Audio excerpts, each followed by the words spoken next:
Welcome back to Talking Devils podcast, brought to you by talkingdevils.co.uk, your number one independent Manchester United podcast. I'm your host, Keane.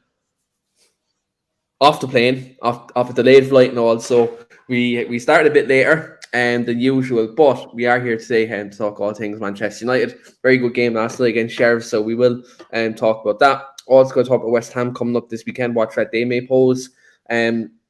Also touch on Declan Rice as well, someone who's always been linked to Man United. We're going to chat about Declan Rice as well. We're going to chat about Harry Maguire's return, Ronaldo back on the score sheet, and also a little thing that happened this week that Mr. Marsh may give us some details in his trip to Carrington this week. So we're going to chat about that as well on the show today. But first of all guys, do smash the like the video, hit that subscribe button. As always, we do appreciate your support, and look, we will be banging out more content now between now and the World Cup. So do catch our podcasts in between them. But Mr. Marsh, before we talk about last night's game, before we talk about all the players returning and young players on the rise, man, we have to start off by your little trip to Carrington training ground this week. Obviously, you went visiting Manchester United training ground this week. How was that? How was it like to kind of go back home almost?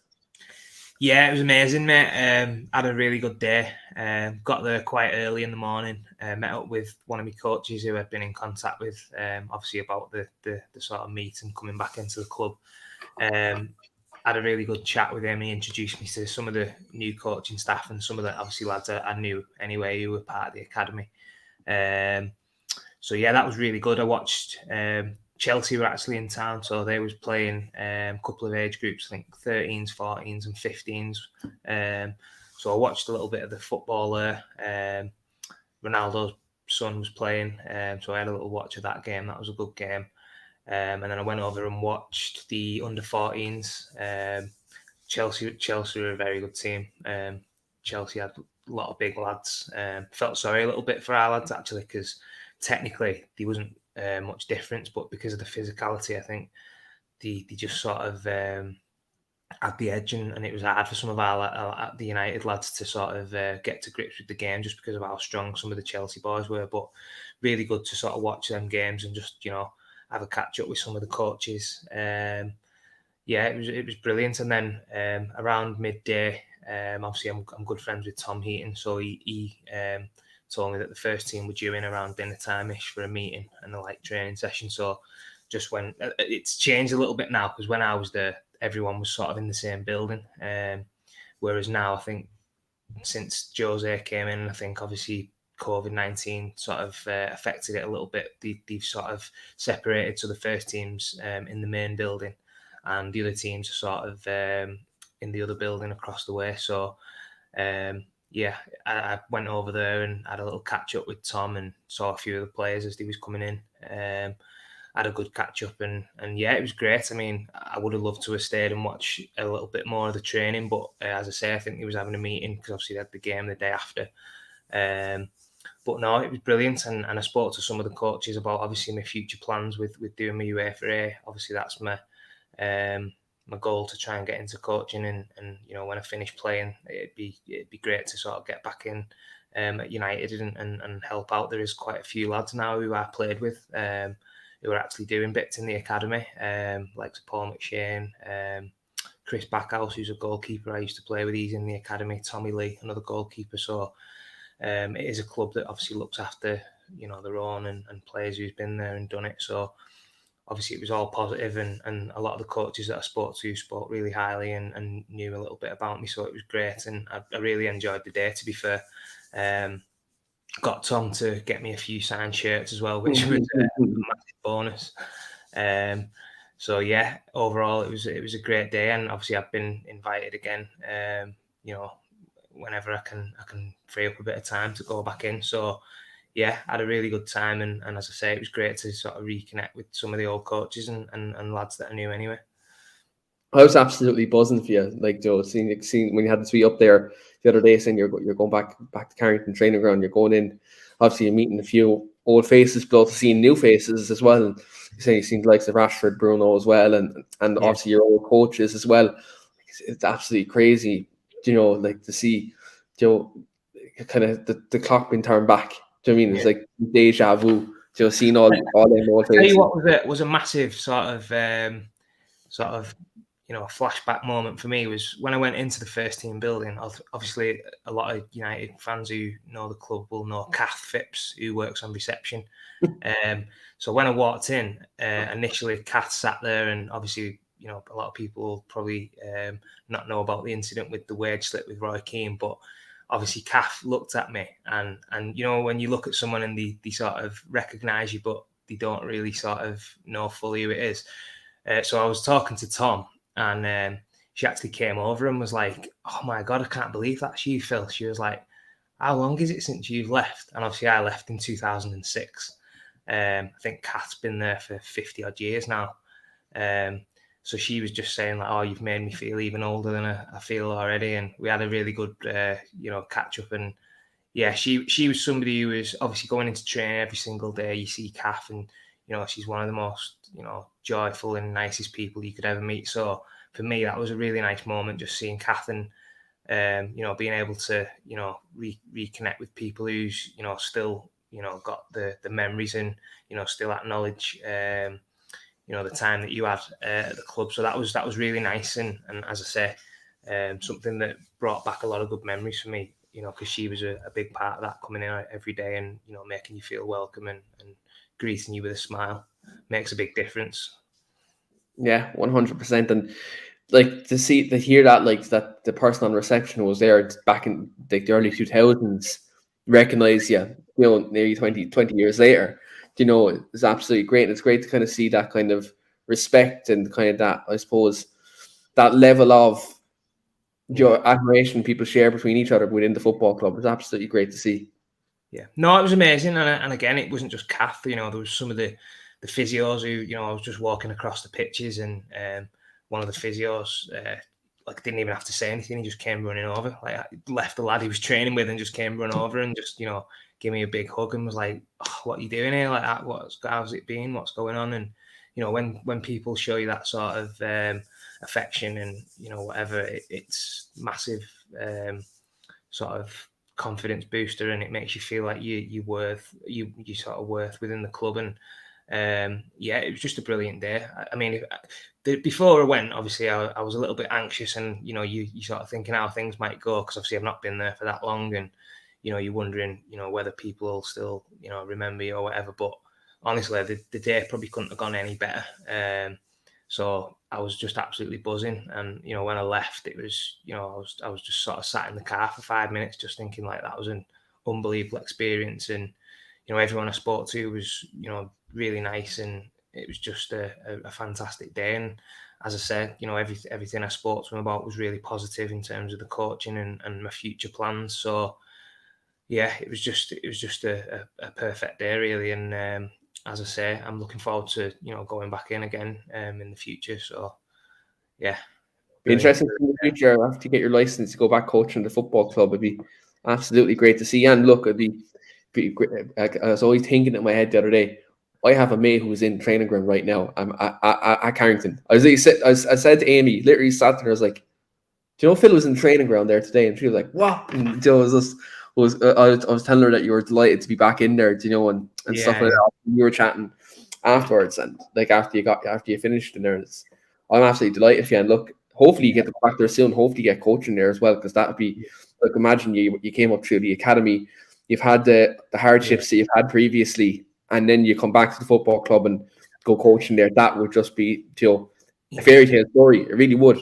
Yeah, and I think I spoke. I can't. I mean, the name escapes me, but I spoke to, obviously, Dave Bushell used to be the head of education and welfare when I was at the club. His role's changed now, but the fella who oversees like the academy now, I was having a good chat to him, and he said to me about obviously with the car crash incident that I had when I was at the club. He said it'd be great if whenever I was free, if I could come in and have a chat with some of the younger players, because I think there's been a couple of incidents in the last couple of months at the club with certain younger lads who's been doing some of the stuff they probably shouldn't do with cars, and and obviously the money they're on nowadays, they can afford to buy Mercedes AMGs and stuff like that, which are really fast cars for lads of that age. So I think there's been a few incidents where they sort of maybe just need a little kick up the backside and just a bit of a reality check. And I think he said with your story and obviously it happening right outside the training ground where some of these incidents are happening, he said it might be a good chance to sort of just tell them obviously what happened to yourself, and hopefully that might hit home a little bit with some of them, because obviously when you're younger you're a bit naive and you don't sort of fully appreciate the position you're in.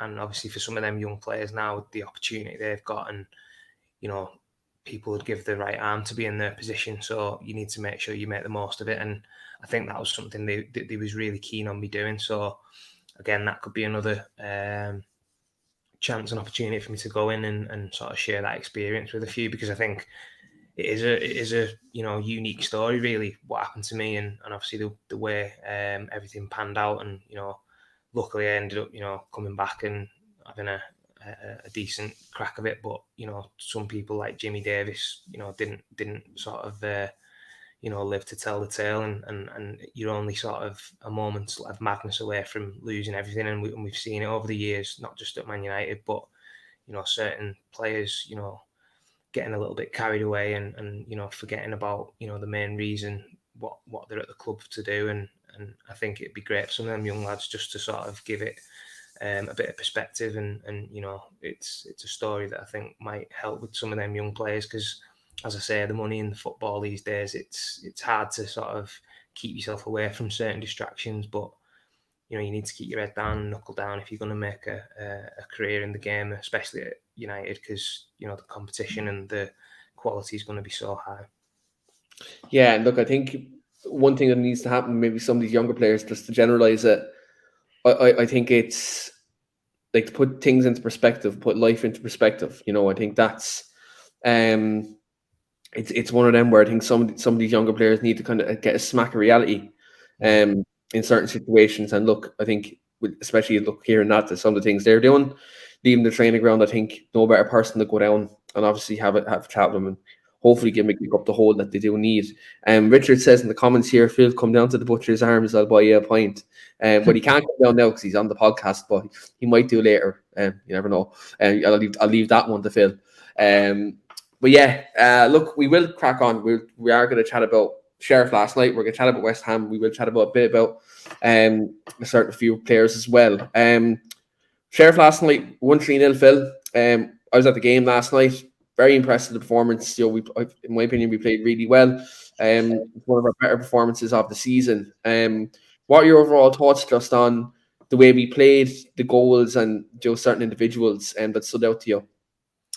Yeah, I thought it was a good performance. As I say, we totally dominated the possession, and I think it was going to be only a matter of time really with the first goal. I think it obviously came at a really good time. I thought if it had got to half time at 0-0, I think that would have been an ideal scenario for Sheriff. I think they would have just sat in and made it really difficult for us to try and break them down in the second half. But luckily we sort of huffed and puffed throughout the first half without creating anything really clear cut, and then getting that goal just before half time, I think that sort of settled the nerves a little bit. And second half, I thought we played a lot better, and as I said, the chances were always going to keep coming. It was just a matter of taking them, and I think as you said, there was a couple of standout performances for me tonight. I think Garnacho, first and foremost, for his first game, spoke a little bit to you just before we came on air there about first time I've seen a winger really positive and trying to get past a man and get into the byline and committing defenders, which Man United fans, that's what you want to see. You want to see a player who's willing to take somebody on and do something a little bit different. And for me, it was a great overall performance. Thought he did the right things majority of the time. He tried to play when he could, and when he got 1v1, he wasn't afraid to sort of take his man on and try and commit someone and drive into the box. So yeah, I think he's a massive talent, and hopefully he'll get a little bit more game time in the coming weeks. And he's only going to get better. I think he's a massive talent, and last night was probably just a sort of start for him. I think he'll keep improving and keep building on that. Again, Casemiro and Martinez, I think you touched on them as well. I think they was both solid. Picking balls up and just winning tackles and not letting them sort of get any sort of real clear cut chances. I think any time they did sort of go forward, it was quickly snuffed out by them too, especially. So I thought them two were really good. And then, I thought Rashford's goal was fantastic. Really good header. Slightly behind him as well. That's what it was. It was a straightforward header. He made it look quite easy, really. But that was a really, really great header. And then Ronaldo, I think it was one of them nights for him. He was getting frustrated. You could see it on his face, and he booted the ball into the stand when he scored the goal. It was offside, but he kept plugging away, and I think that's probably going to be a massive moment for him. I think, obviously, after the incidents and the sort of saga that has been looming over him, I think a goal will do him the world of good, and I think hopefully that can sort of get rid of all the sort of drama that's been surrounding him, and he can just sort of concentrate on his football now, and hopefully the goals will start flowing for him. Yeah, look, Ronaldo last night, he had a couple of chances. The offside one really, I can't swear, but it really annoyed me. It really annoyed me because the build-up play to that goal, Garnacho's touch, stop! It would have been one of the goals of the season in the Europa League. It really would have. In terms of the build-up play and obviously the finish and the end of it. Unfortunately, it was offside. But yeah, I was really impressed. We both discussed off air, but I think Casemiro and Martinez, just the way them two read the game and their anticipation is just A1. It really, really is. I was sitting just literally left end pitch side around there, and Martinez on my side for the whole first half, and literally he did not give that Sheriff striker a sniff. I think of all headers, he only lost one header in the whole first half.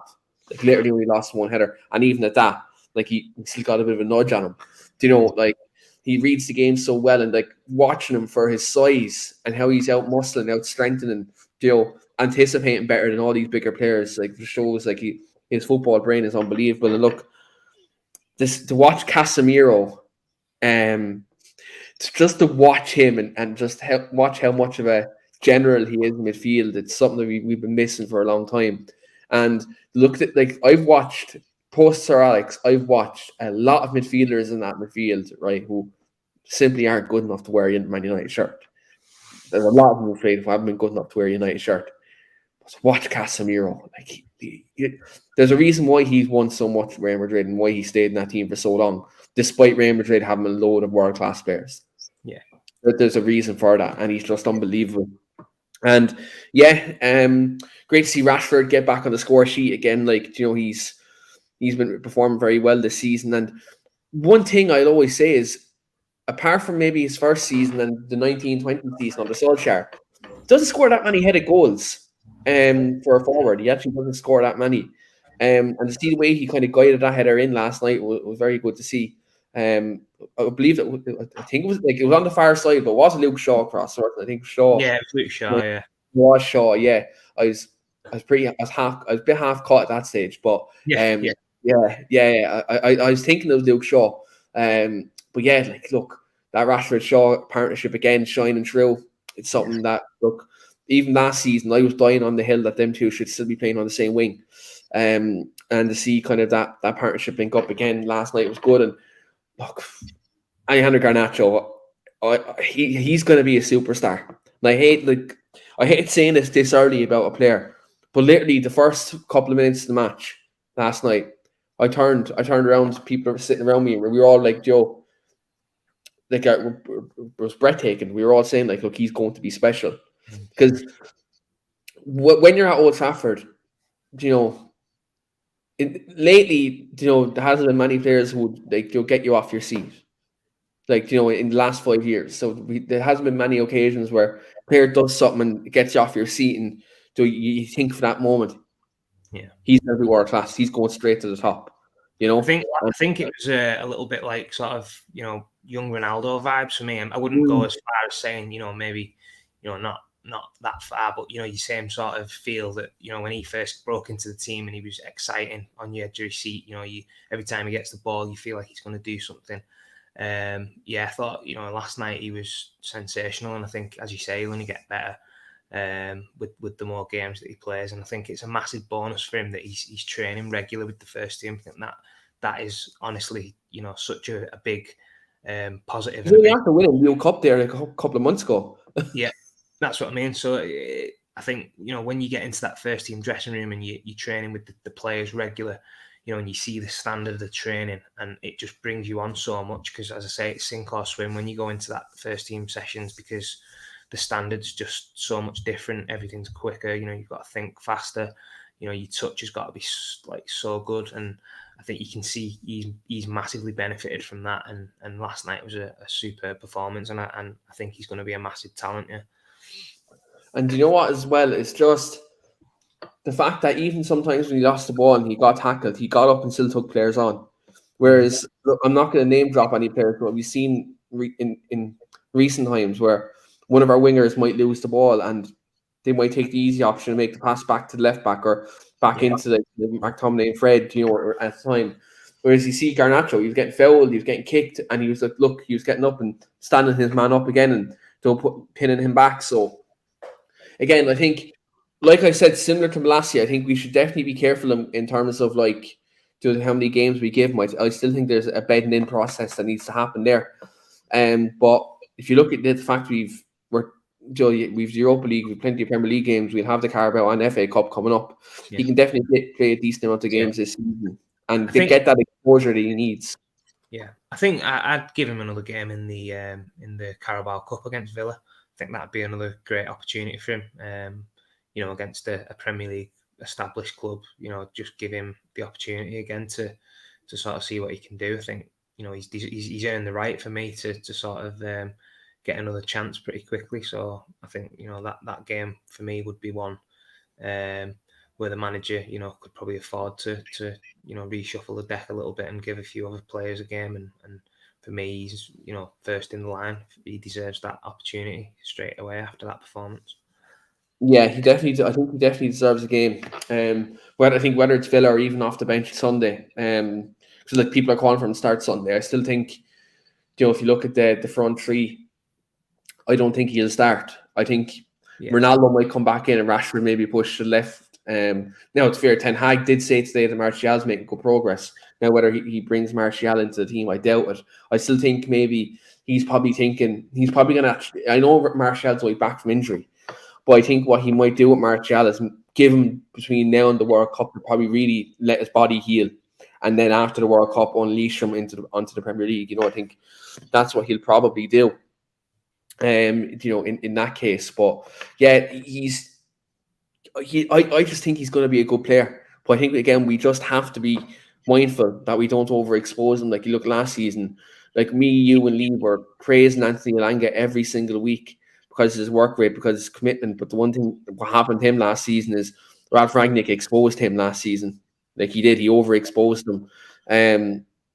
And he played too many games, and consequently, it probably stunted his development a bit. So like that's what I'm thinking with Garnacho. Whereas look, he's going to be a top player, but I just think at the moment we'd still have to kind of watch his development closely and just not overexpose him in the Premier League, because it is the hardest league in the world. Games against like the Sheriff, Villa, and the Cup, they're good. They're a good starting point at the moment, because if you look at other players in similar positions right now, there's a couple of players there who are on the fringes of getting dropped anyway. Just like if you look at like Jadon Sancho, like players like that who aren't playing very well at the minute.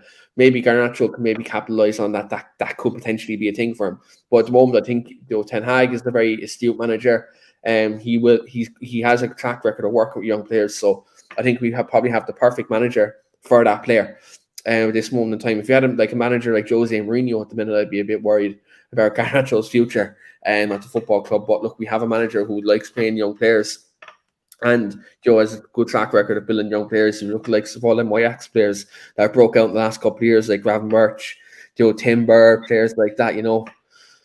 Like he has a good record of really building up these young players. So hopefully, with this, that Ten Hag can manage Garnacho's minutes, and we do see good development for him this season, and consequently he signs that contract. He's actually out of contract very soon. And now I know he's a young player, but if you look at the way other clubs are going to see some of them performances, I dare to say, tied down to a decent contract. Yeah. Definitely, 100%. But I think, look, he was a breath of fresh air. But I kind of want to move on to something else in the game yesterday, because Harry Maguire returned yesterday. Now, I was in the ground last night, and when he came on, to be fair, the majority of the stadium did give him a good reception. There was a couple of boos last night, which I found. Look, I'm just going to be completely blunt and honest about it. It's just absolutely strange behaviour, like booing one of your own players. Just absolute strange behaviour. Like I don't get it. Really don't get it. I don't condone it either. Just stupid people. In that case, but I thought Harry Maguire actually played very well when he came on, read the game very well, made crucial interceptions, and his passing was very good last night. I thought the way he was switching played and keeping it ticking, I thought he was very good. Considering he's actually been out for a little while now, I thought he looked quite sharp last night. And what are your thoughts on Maguire's performance last night, Phil? Yeah, I thought when he came on, he didn't really sort of do anything that you wouldn't have expected him to not be able to do. I think it was quite comfortable when he came on, and as you say, he came on. His passing was good. He looked confident considering he's obviously not played for quite a while. And yeah, I think for me, I think with the injury to Varane now, I think in his head he's probably thinking this could be my opportunity now to maybe get back into the team for a little bit. World Cup's around the corner. He probably needs to be playing a few games before going into that sort of World Cup camp. And if he's going to be starting for England, he'll need a few 90 minutes under his belt. So yeah, it'd be interesting obviously to see whether he sort of gets back in. I think obviously between him and Lindelof at the moment with partnering Martinez. But yeah, the other day he came on and he didn't really put a foot wrong. I thought his yellow card was very harsh. I think that was so I wouldn't sort of be too upset about that. I think that was just a bad refereeing decision. So yeah, for him, he's obviously been working hard on the training ground, and he's probably chomping at the bit to get back into the team. So hopefully, for him, and if he comes back in, he can start playing well, and we can sort of see the Harry Maguire that we know is in there. He's obviously gone through a bit of a dip in form in recent times, but yeah, I think that I was just touching on the fans as well who was booing. I think that kind of thing certainly doesn't help, and I think it's crazy to think that a supporter of a football club would boo any of these players regardless of form. On that one, I think it's a lot of people I think the people who are booing Harry Maguire are probably likely to be people who were influenced by people who they shouldn't be influenced by, if you know what I mean, in terms of that. Like, and listen, I get that, and you're never going to have a perfect fan base in regards to supporting players and whatever. But I think for me, every fan should try and get behind all the players, regardless of what's going on and dips in form and anything like that. I said, because he's not going to play any better by booing him, is he? He's only going to go out there and try his best. He's never gone out there and intentionally not played well, and I think that goes for any player that steps on the pitch. Nobody goes out and tries to have a bad game, and for me, everyone needs to really get behind him, and I think if he does start playing and get everyone in the team and the fans get behind him, I'm sure he'll find his form again, because the club now and the team that we've got, and the manager that's came in and sort of you can see the steady progress gradually getting there. I think he's in a miles better place now if he does come into the team with settled players, and I think with the confidence that the players have got now, I think this time last year we'd be saying we don't know what kind of performance we're going to get from one week to the next. Don't really feel confident going into any game that we was going to win a game, whereas now I've got more of a optimistic look on things, and I think we're far better overall in terms of on the pitch and off the pitch. So yeah, for me, hopefully he gets his opportunity to come back in and he can keep his shirt for as long as he can. It's up to him. If he keeps his shirt, obviously Varane's going to be out for a little bit. If he keeps his shirt and plays well, then that's great, and long may that continue. Yeah, like, look, I think at the end of the day, we do need himself and Lindelof to step up now, because obviously, look, Varane and Martinez have been a staple of our back four since Ten Hag's come in, and they've done a fantastic job as a partnership. I think at the moment, if you look at the back four now, like, I think it's clear to say that Lisandro Martinez is our best defender right now. Even with Varane there, I'd still probably argue, if you look over the whole system, Martinez has been our best defender all season, because he's been the most consistent. So, like, I think right now it's really a battle between Maguire and Lindelof for that shirt. Now, look, Lindelof has his own set of skills. Maguire has his own set of skills. They're two completely different types of centre half. But I think one thing is very clear is they're not going to move the fella beside him. Like Martinez is not moving out of that team. So it's up to the two of them now to push each other to try get into the team. And look, if Harry Maguire can come back and play the way he did, when he was at the top of his game at United under Solskjaer, that season we did finish second and got the Europa League final, then he would be a good addition beside Lisandro Martinez at centre half.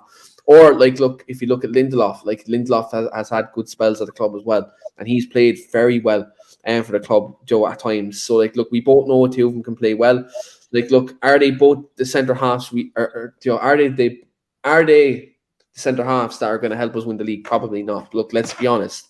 Let's be completely blunt about it. They're probably not. But if you look right now, when Rafael Varane is out, they're going to have to do.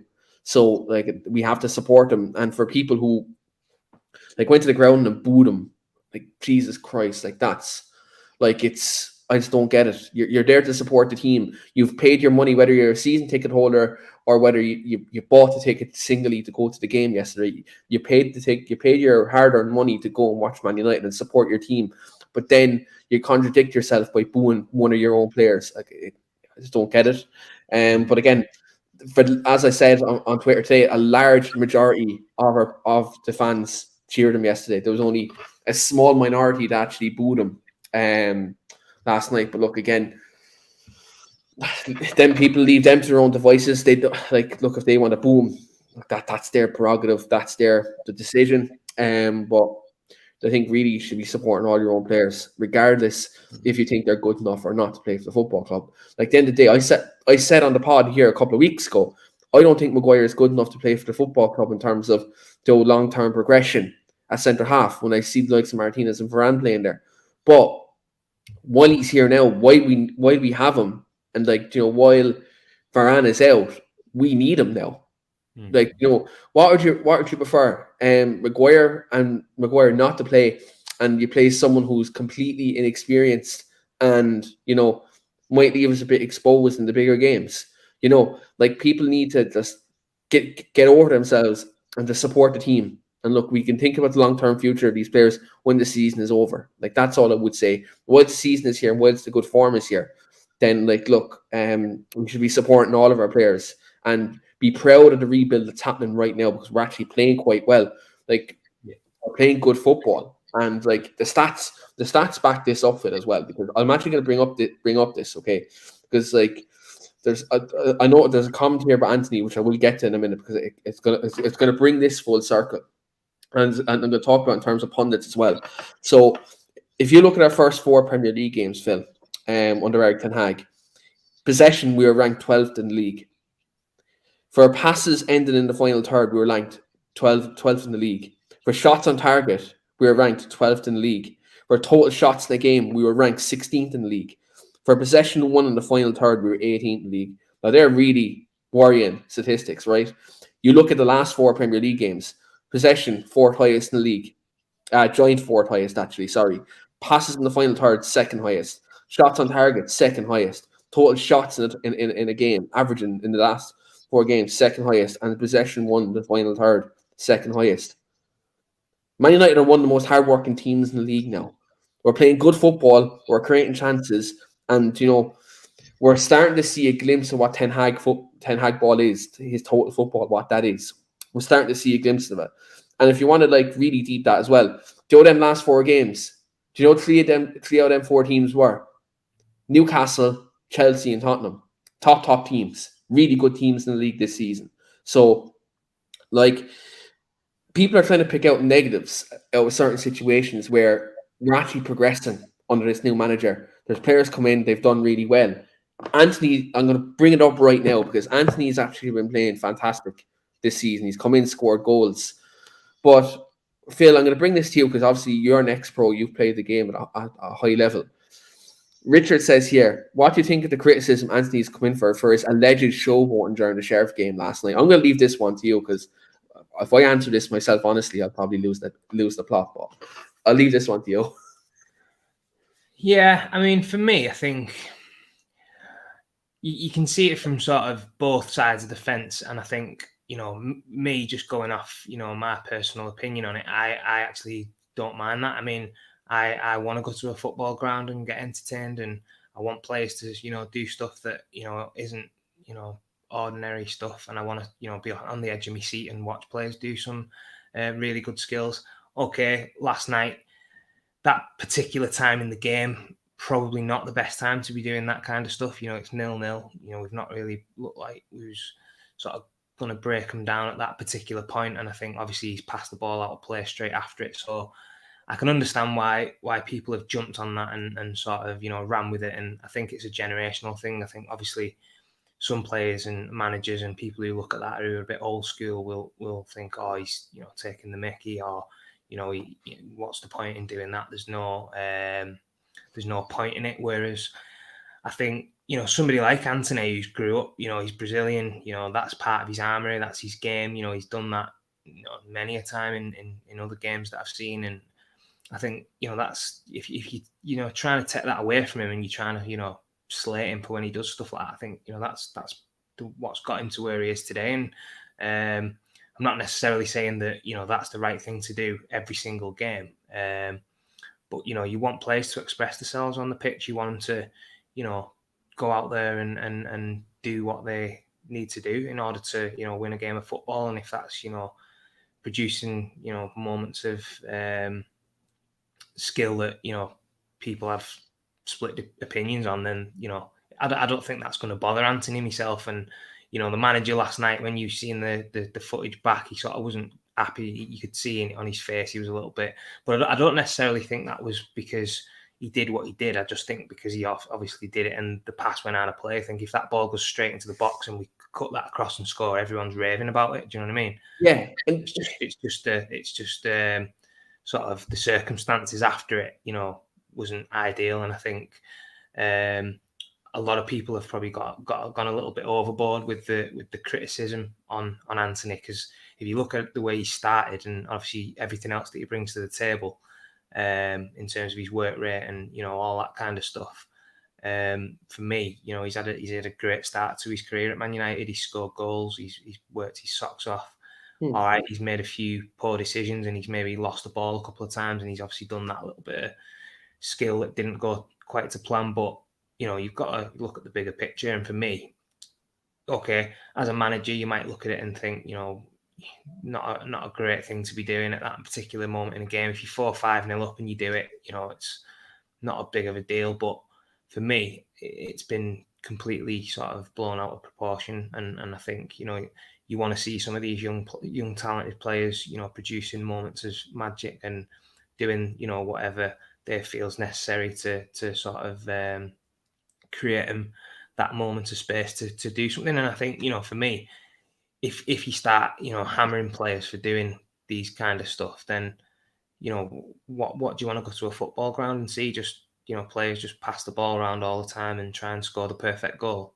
You need players to, be able to do something a little bit different. And, some of the younger kids, when they go to grounds, they want to see stuff like that, because again, I think it's where the football's evolved, and, it's not, you probably wouldn't have seen players doing anything like that sort of, 30, 40 years ago when football was just, muddy pitches and people getting stuck in and trying. Whereas now it's, everything's developed, and some of these players have got abundance of skills that they want to show off and give the people who's paying good money, some entertainment. And it's one of them. I mean, I'm sort of, massively, on the side of, people going to the games and wanting to watch players express themselves. So I think, a lot of ex-players and managers have probably gone in a little bit hard and probably a little bit over the top. And I think, for me, it's not a massive issue. It's just, a player wanting to try and, do his best and do something a little bit different, which I'm all for. Yeah, look, being honest, right? One of the things I'll say about this is a lot of people criticize Pep Guardiola for taking the joy out of Jack Grealish's game, letting him express himself, right? Which is, look, at the end of the day, some of it was out of order, but I see the point of why people would say that, because Grealish is a brilliant player. Similar to Anthony here, like Anthony's game is all about flair. It's all about keeping players on edge. Now, if you want to take that out of Anthony's game and just make him utterly predictable, then that's your opinion. That's their prerogative. But no, as you said, Phil, no one says anything about that if the weight in that pass was slightly lighter. If the weight in that pass slightly lighter, we score a goal there. 100%. That's what I mean. It's like it's because the pass went out of play. Everyone's made a massive issue out of it. If he does that, slips it in, and we score a goal, that's getting replayed, and it's getting going on Twitter, and it's all over the internet because of it's world class bit of play. Do you know what I mean? And I think it's too easy. People are too easy to sort of jump on the bandwagon of he's taking the mickey, or he's he thinks he's better than he is, or he's got the audacity to do that. When it's 0-0 in a game of football. But at the end of the day, that's part of his game. That's the way he's been brought up. That's what's got him to where he is today. He's not going to change that unless somebody, the manager, directly tells him stop doing that. And I don't think that's the case. Obviously, Ten Hag, I don't think was after the game was necessarily saying I brought him off because he did that bit of skill. I think that was pre-planned. And obviously for me, as I said, fans want to be going to a game and having players like Anthony and Garnacho and people like that getting you on the edge of the seat and doing something different and making the game fun and enjoyable. I just think it was sort of massively sort of blown out of proportion by certain people, and again, everyone's entitled to their opinions, and certain managers would have dragged him off probably there and then after that happened. But I think football's evolved, and certain players, you've got to give them license to do things that are a bit off the cuff and a little bit out of the norm. So for me, that's a massive part of Anthony's game and what makes him so unpredictable and dangerous. Yeah, you don't take a thing out of his game that makes the game unpredictable. It just baffles me. And look, again, there's certain individuals out there who are scrutinizing them unfairly, and I think Owen Hargreaves was bang on last night when he said that. I think people in England, just in general, English football, don't like seeing tricky players. Like, Jesus Christ, imagine if Neymar signed for Man United tomorrow morning. Imagine the stuff that would be said. Or like if let's say prime JJ Okocha was in United's team right now, Christ above, like if one little rainbow flicks in the corner, wasn't he? Yeah, like, man, honest to God, like, I just don't get it. I really don't get it. Do you know what's happening with these broadcasters now? They are all sickened that they can't put out their clickbaity articles or their clickbait, videos of pundits or players or fans criticizing Man United at the minute. Like, they are absolutely sick of United are playing well, and that isn't getting them headlines. That isn't getting them their views. Now the broadcasters are pushing an agenda, on like particularly Man United and little things to try to disrupt. Yeah. The British media, honestly, is so sort of fickle, and they jump on anything with players or certain clubs to try and bring them down. And for me, you've got to look at, right, okay, if Anthony's done that last night, and the 6-7 weeks, whatever prior to that, he's been bang average, and he's not done anything, and he's not working hard, and he's been a sort of average player, you could probably give him a little bit of stick, and that would probably be justified. But for me, the way he started, he scored 3 in his first 3 games. As I said, he's working his socks off. He's performing really well. He's been probably one of our best players in terms of the attacking areas of the pitch. So for me, for him to try something like that, and as I say, if it goes to I think it was Casemiro who made the run in and the ball goes across, everyone's raving about it. But because it went out of play, people have just jumped on that. And again, I don't want to keep sort of reiterating what I've said, but I think, it's too easy to, criticise players when that's part of their armoury and what makes them a little bit different and unpredictable. And I think for me, certain people have sort of unjust give him a lot of criticism for it. And I'm all for players, wanting to do what they do best, express yourselves on a match day, get fans on the edge of the seats and entertain people, because that's what you pay good money to go and watch football. Yeah, and that's what I feel. I think that's my opinion on it. Everyone's got their own opinions, but I actually want to see players do stuff that's a little bit different, and it's just that's the way football's gone. It's a different game. It's evolved. Yeah, people have to get with the times. People have to get with the times. Now, look, at the end of the day, there sometimes there is going to be a time and place you don't do a flick or whatever. But like whether for example, if it's at your own 18-yard box and you're just outside the box, you don't try that fucking spin. Then you don't do. Sorry for the language here. You don't try that spin there. You don't. You simply don't. Like as an attacker, Keane, you're always told in the final third, you're the players that can, try something. I mean, if you give the ball away in the final third, they're not going to go and score straight away from that. You're trying to do something to create an opportunity, to do something different, to, be able to unlock the door, if you like, and try and, create an opportunity or a chance.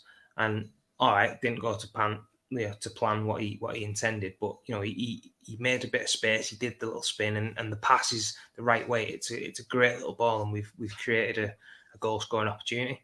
So for me, why would you criticise him for doing it? Do you know what I mean? That's part of his game, and it's crazy for me with some of the some of the criticism I understand, but some people have gone way too far with it. I think in the final third, you want your attackers to try and do something and be able to break down a team, because last night we was crying out for somebody to do something, because they was sat in for sort of 35 minutes. And they were sat in a 4-5-1, right? Literally, they sat in a 4-5-1, and when I mean a 4-5-1, there was no number 10 there. There was no attacking midfielders there. It was literally a line of 5, line of 4, and literally your man isolated up top. That's literally what it was. Yeah. So yeah, that's just my opinion, and as I say, people are entitled to their own opinions, and I sort of can understand it from both sides of the fence. But for me, I'm all for players wanting to do the best and try things and express themselves on a pitch. Yeah, and look, we'll leave that one for there, because I do kind of want to touch on the opposition and just about some of the game before we kind of before we wrap up. But yeah, look, let's hope Anthony personally to boil a lot of people's minds on Sunday. I hope in the first minute he gets into that corner and he has Cresswell in the corner and he absolutely spins him. Hope that happens. Absolutely hope that happens. But yeah, look, it's one of them. It's one of them. We leave them people to their preferences.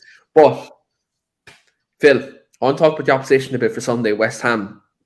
Obviously, last season they had a decent enough season. They've made a couple of signings, and maybe it's not the West Ham that we've seen of the last couple of seasons.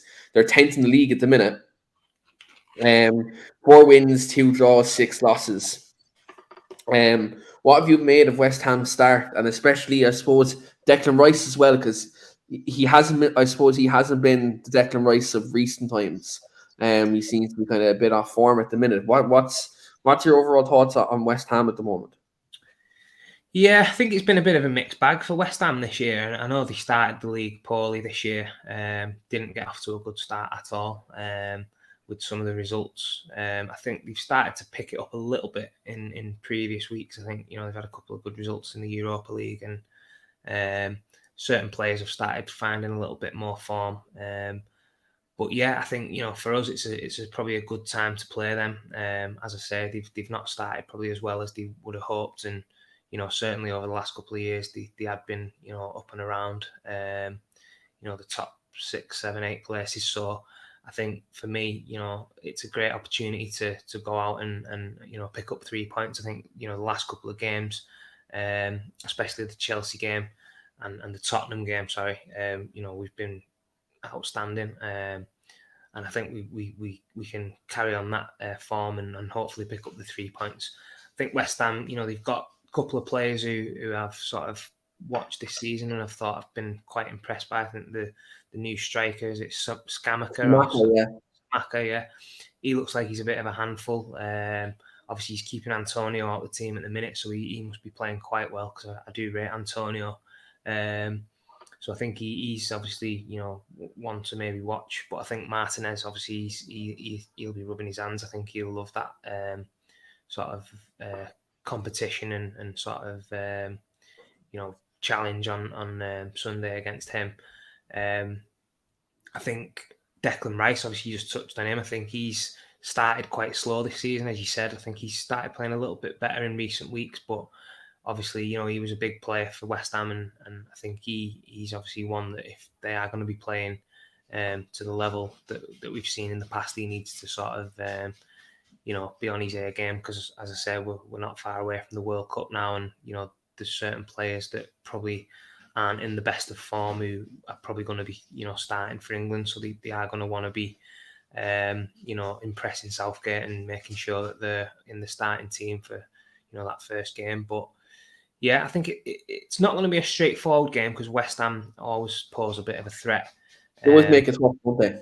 Yeah, and I think obviously they've had a bit of a mixed bag, so it could be a bit of an unknown with what kind of performance we're going to get from him. It could be a straightforward win, and they don't really pose a threat, or they could come and play really well and give us a tough game. But I think if we just play the way we've been playing, especially against Tottenham and Chelsea, I think we've got far too much quality, and I think we've been creating a lot more opportunities in the final third now, and I think we're not far off giving someone a good hiding. I think in terms of the amount of possession and opportunities that we're creating, I think if we can have a day where majority of them chances go in, we could give someone a real good hiding. I'm not saying that's going to happen against West Ham, but I think I've sort of felt that way in the last couple of weeks, that if we can find our shooting boots and take a lot of the chances that we're creating, that we should be really,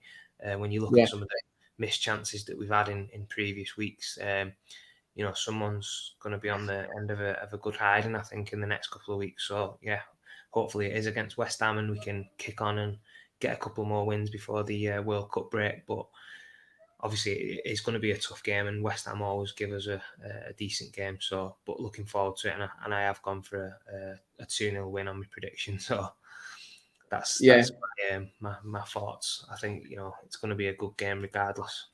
Yeah, look, it can go one or two ways. I think West Ham it's either we absolutely batter them, or they're going to make it tough, and it's going to be a grind. We'll have to grind to get the win. I think there's no in between with them, in that regard. But yeah, like they've been a mixed bag. I really like Scamacca up top. He's been good. I think if you look at the midfield, I think Souček has been, this could really bite me in the backside now.